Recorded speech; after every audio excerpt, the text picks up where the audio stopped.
दोस्तों, एक ही सवाल इस वक्त पूरी दुनिया में जितने भी देश हैं जो सीधे इस जंग से प्रभावित हो रहे हैं, उनमें यही सवाल है कि क्या जंग रुकेगी। यानी अमेरिका और इसराइल ने जो जंग शुरू की है ईरान के खिलाफ, और ईरान जिस जंग का लगातार डट कर मुकाबला कर रहा है, क्या अब ये जंग रुक जाएगी? ये एक बड़ा सवाल है, क्योंकि खबरें इस तरह से हैं कि अमेरिका ने 15 सूत्री अपनी जो एक डिमांड है या जो शर्त है वो ईरान के सामने रखी है, और ये रखी है वाया पाकिस्तान। तो पाकिस्तान ने, खबर ये भी आ रही है कि ये मांगे तेहरान तक पहुंचा दी है, और तेहरान का इस पर अभी रिस्पांस नहीं आया है, या यूं कह लें कि कोई पॉजिटिव रिस्पांस नहीं आया है। एक तरफ ये बात हो गई। दूसरी बात, जो बुशहर न्यूक्लियर प्लांट है ईरान का, उस पर फिर से अटैक हुआ है। कहा यह जा रहा है कि अटैक इसराइल ने किया है। तो अगर ये जंग जारी रहनी है या जंग रुकनी है, यूँ तो अगर रुकना है तो फिर इस तरह के हमले क्यों हो रहे हैं? और ईरान की तरफ से भी ऐलान किया गया है कि उसने 80वीं लहर जो है मिसाइलों की दागी है इसराइल के ऊपर, ज़्यादातर इसराइल के ऊपर, और कुछ जो है वो अमेरिकी बेसिस पर भी। तो इन तमाम मुद्दों को लेकर हम सवाल जवाब करेंगे, बातचीत करेंगे, समझने की कोशिश करेंगे कि दरअसल स्थिति क्या है। हमारे साथ हमारे वरीय सहयोगी अभय उपाध्याय मौजूद हैं। अभय जी, आपका बहुत स्वागत। और कल भी हम लोगों ने बात की थी पॉडकास्ट के दौरान, अपने दर्शकों से हम जुड़े थे और हमने अब जो मौजूदा स्थिति है उस पर चर्चा की थी। आज क्या अपडेट सामने है? अपडेट तो आपने तकरीबन बता ही दिया है जी, और इससे ज़्यादा ओपन मीडिया में कुछ नहीं है कि क्या चल रहा है। और जाहिर सी बात है कि जब इस लेवल पे लड़ाई पहुंच चुकी है जी, तो सामने किसी प्लेटफॉर्म पर आकर तो बात होगी नहीं। अब ये जो मतलब बैक चैनल्स हैं वो सक्रिय हैं। अभी मौका मिला है पाकिस्तान को इसमें बीच में एक भूमिका निभाने का, तो उसके ज़रिए बातचीत आगे बढ़ रही है। इसके पहले जब पिछले साल आपको याद होगा इसराइल और ईरान की लड़ाई हुई थी, उसके ठीक पहले भी बातचीत चल रही थी जी, जिसमें जो दो सबसे भरोसेमंद ट्रंप के लोग हैं वो अपने लोग हैं, विटकॉफ हैं और जेरेड कुशनर हैं। कुशनर है जी। तो उनसे तो वो पहले ही बातचीत से ईरान ने साफ मना कर दिया था। तो अब ये हो रहा है कि अमेरिका अपनी तरफ से प्रस्ताव भेज रहा है, 15 मांगे रखी हैं। दरअसल ये शर्त अमेरिका की नहीं है। इसको उस तरह की शर्त में नहीं देखे जैसे शर्त ईरान ने रखी थी। पहले 3 पॉइंट की उनकी शर्तें थी, बाद में बढ़ाकर 5 हो गई। तो ये वैसी नहीं है। ये अमेरिका की तरफ से इन शर्तों का आना, इन कंडीशंस का आना, मेरे लिहाज से एक ट्रूस एग्रीमेंट का पहला स्टेप है जो अमेरिका चाहता है कि हो जाए। अब जैसा कि आपने पहले बताया कि पाकिस्तान के ज़रिए ये चीज़ें पहुंच चुकी हैं ईरान के पास और वहाँ से कोई रिस्पांस नहीं आया है जी। पूरा का पूरा आगे क्या फ्यूचर कोर्स होगा इस वार का, इस बात पर डिपेंड करता है कि ईरान इनकी कितनी बातों को मानता है, और सबसे अहम बात कि वो जो अपनी शर्तों पर अड़ा है, क्या उसमें कोई लचीला रुख दिखाता है या उसके पूरा होने पर ही जी वो अपने पत्ते खोलेगा। जी। तो कहने का मतलब ये है कि अब यहाँ पर ये कम से कम मान लिया जाए कि इससे पहले के पॉडकास्ट में हम लोग ये चर्चा कर रहे थे कि बातचीत का प्रोसेस वाकई शुरू हुआ भी है या नहीं हुआ या सिर्फ एक छलावा है। तो मतलब ये कि अगर पाकिस्तान ये कह रहा है कि हमें हमने रिसीव किया है 15 पॉइंट्स फ्रॉम अमेरिका, ईरान ने भी कंफर्म कर दिया है कि रिसीव हुआ है। और ईरान ने भी कंफर्म कर दिया कि हमें अमेरिका की जो पॉइंट्स हैं, 15 सूत्री जो लिस्ट है, वो हमें मिल चुकी है। ये अलग बात है कि ईरान का जवाब नहीं आया, या फिर हमने कुछ कहीं पढ़ा कि अभी कोई पॉजिटिव रिस्पांस नहीं है। तो मतलब ये माना जाए कि बातचीत तो हो रही है। ये बैक चैनल कह लें, फ्रंट चैनल कह लें, बातचीत की शुरुआत तो हो रही है। अब सवाल मेरा आपसे ये होता है कि हाउ सीरियस अमेरिका इज, कितना वो गंभीर है। चूंकि आपने अभी जिक्र किया कि इससे पहले जो जंग हुई थी 2025 में 12 दिनों की, उस वक्त भी बातचीत चल रही थी और जंग शुरू हो गई थी। और न सिर्फ ये कि उस वक्त, बल्कि ये जो 28 फरवरी को जो हमला अमेरिका और इसराइल का हुआ है, इस दौरान भी बातचीत हो रही थी।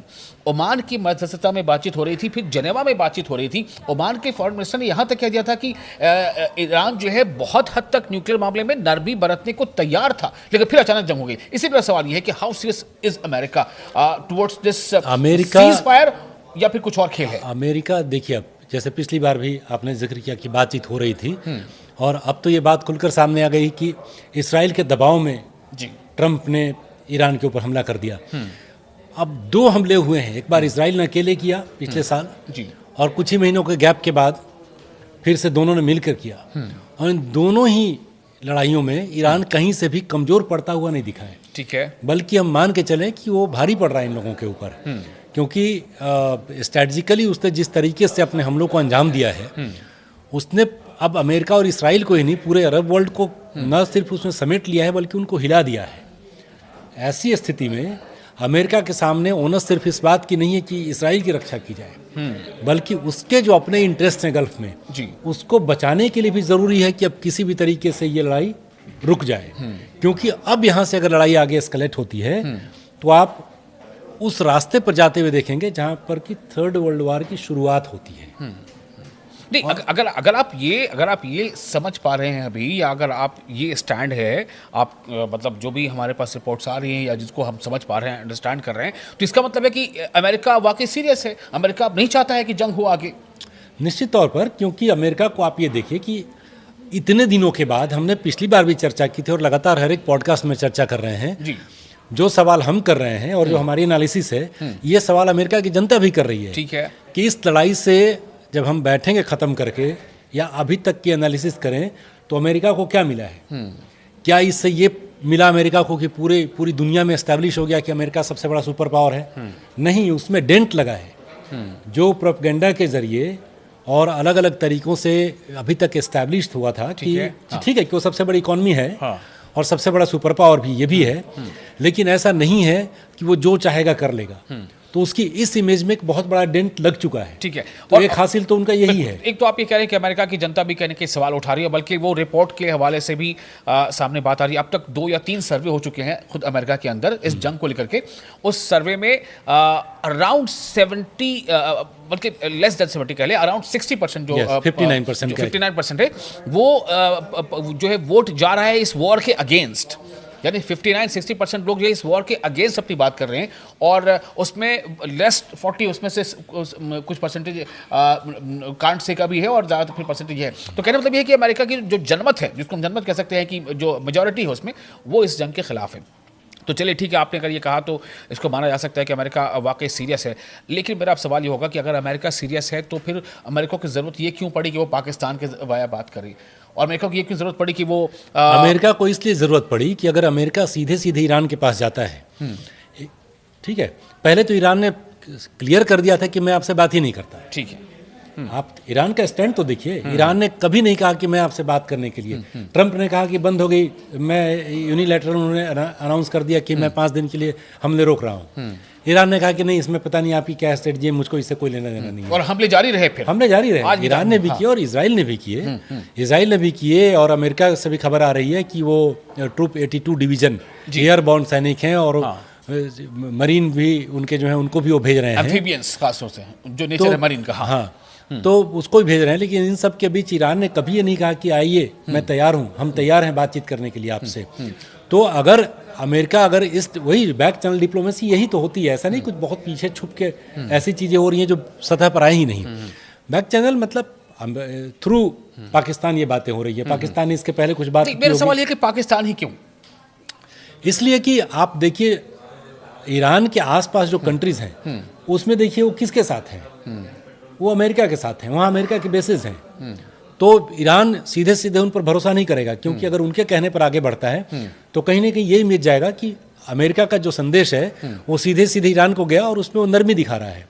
तो ईरान ने कहीं से भी स्ट्रेटजिकली भी और ये इमेज, ये इंप्रेशन देने की कोशिश नहीं की, बल्कि इसको तोड़ने की कोशिश की है कि हम अमेरिका दबाव में आके कुछ कर रहे हैं। पाकिस्तान के साथ ईरान के संबंध ठीक है, ये अलग बात है। लेकिन मेरा सवाल यहाँ पर ये है कि ये भूमिका तो भारत भी निभा सकता था। भारत उससे बड़ा है, ताकतवर है। भारत के रिलेशन ईरान के साथ ही बड़े अच्छे हैं और अमेरिका के साथ तो खैर अच्छे हैं ही नहीं। पाकिस्तान की स्थिति अभी ये जरूर लग रहा है कि पाकिस्तान के थ्रू हो रहा है, लेकिन पाकिस्तान की गर्दन फंसी हुई थी इसमें। बार बार खबरें आ रही थी कि सऊदी अरब दबाव डाल रहा है अमेरिका के ऊपर कि ईरान के ऊपर हमले जारी रखिए, क्योंकि एक लड़ाई तो पहले चलती रही है वहाँ पर कि वहाँ का उस पूरे इलाके का लीडर कौन है। तो उसके ऊपर अब पाकिस्तान का एग्रीमेंट है स्ट्रेटजिक सऊदी अरब के साथ। तो फिर ईरान को पाकिस्तान पर भरोसा क्यों हो? सवाल उस पर नहीं है, सवाल पाकिस्तान पर भरोसे का नहीं है। सवाल ये है कि जो पीस प्लान आ रहा है उस पर कितना भरोसा करें। ईरान को पाकिस्तान से कोई लेना देना नहीं है इसमें।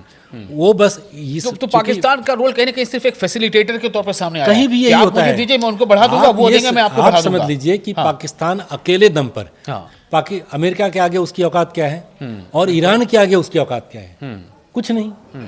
तो बस इनकी भूमिका इसी रूप में है कि चाहे ये, इसको मैं अभी इनकी सक्सेस मानता हूँ कि इन्होंने अमेरिका और ईरान के बीच में एक पुल बनाने का काम तो कर दिया है, ठीक है, क्योंकि इनकी खुद की गर्दन फंसी हुई थी। तो इनके लिए सबसे अच्छा मूव यही था कि किसी तरीके से हम इस डील के बीच में आ जाएं और फैसिलिटेट कर दें, जिससे कि ईरान के साथ भी इनके संबंध अच्छे हों, बने रह जाएं, ठीक है। और जो सऊदी अरब है उसके साथ भी कोई वैसी स्थिति नहीं है कि सऊदी बोले कि अब हमारे ऊपर हमला हो रहा है, आप भी करो। एक रिपोर्ट और मैंने पढ़ी है, अभी रॉयटर्स में भी ये मैंने देखा, और भी कुछ इंटरनेशनल एजेंसी में ये खबर मैंने देखी है कि टर्की जो है, यानी तुर्की, जिसका अब नया नाम तुर्की है, वो ये कह रहा है कि तुर्की जो है मैसेज पास करने का रोल अदा कर रहा है ईरान और यूएस के बीच। देखिए, मुमकिन है, क्योंकि सबको अब एक लड़ाई के बीच में इसमें क्या हुआ है जी। आप देखिए, तुर्की की भी जो एम्बिशंस हैं ये किसी से छुपी नहीं है। हाँ। वो भी चाहता है एक तो पहले बीच में एक बहुत इंटरेस्टिंग डेवलपमेंट हुआ था, हालांकि जैसा मैंने कहा कि पाकिस्तान खुद में इतना कमजोर देश है कि इसके किसी स्टेप का कोई प्रभाव पड़ता नहीं है। तुर्की, मलेशिया और पाकिस्तान ने मिलके एक ऐसी एक्सिस बनाने की कोशिश की थी कि एक तुर्की अपने खलीफा वाले साम्राज्य को अगर वो पाने की कोशिश करता उस हैसियत को, तो पाकिस्तान उसमें मददगार साबित हो, उसमें मलेशिया मददगार साबित हो। ठीक है। तो एक जो एम्बिशन है, सुपर एम्बिशन, वो तो तुर्की का भी बिल्कुल बिल्कुल। तो ये लगातार बातचीत जारी रहेगी, और चूंकि अभी हर पल कुछ ना कुछ नई इन्फॉर्मेशन आ रही है, मैं सिर्फ फिलहाल ये बता दूं कि ईरान ने इस बात को कंफर्म किया कि उसे अमेरिका के पॉइंट्स मिल चुके हैं, जो शर्तें हैं 15, जो सूत्र हम कह सकते हैं जंगबंदी का, वो मिल चुके हैं। अब ये सबसे बड़ी बात देखना ये होगी कि क्या ईरान वाकई उन चीज़ों को मानेगा, और क्या ईरान की जो शर्तें हैं उनको अमेरिका मानेगा। अगर दोनों में मान मनोबल होता है तभी जाके जंगबंदी हो सकती है, वरना बहुत बड़ा नुकसान ईरान, अमेरिका, इसराइल का तो होगा ही होगा, ये दुनिया के कई देशों का नुकसान हो रहा है और आगे भी होगा। फिलहाल इस बातचीत को यहाँ रोकते हैं, लेकिन अपडेट्स के साथ हम फिर हाजिर होंगे अगले पॉडकास्ट में।